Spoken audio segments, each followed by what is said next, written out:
Hello! Today we will be talking about the Korean English dialect and some variances this English has with standard American Englishes.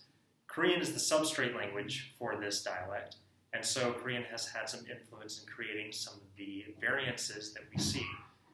We will be talking about some lexical, some phonological, and some syntactical variances between these two dialects. Korean has no lexical articles like a and the. Because of this, when a native Korean speaker speaks standard American English, they tend to drop lexical articles. This isn't favored in standard American English. For example, in the interview with Kim Yuna, she tends to drop lexical articles here and there and then using it here and there as well. And this isn't normally prescribed in standard American English.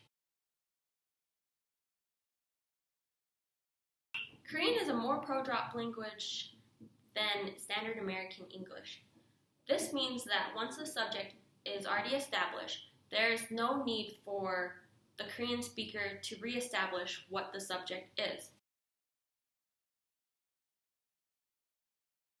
This carries over into Korean English, where normally in English we would normally have a pronoun or something that would describe the subject, but in Korean English they would normally drop that. More information can be found on page 48 of this book.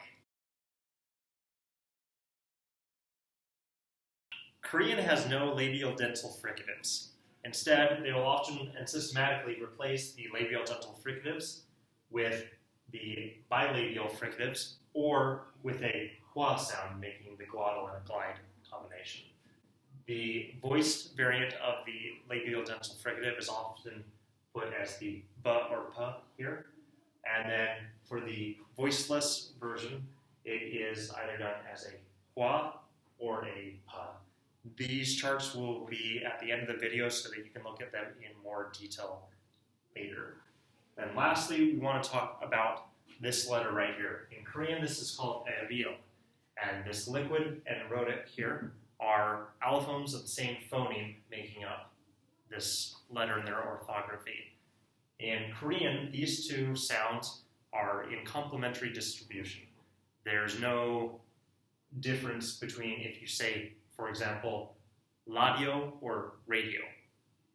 It's the same regardless if they use a liquid or a rhotic. Unfortunately, in standard American English, we do have these as two separate sounds as being in contrasted distribution.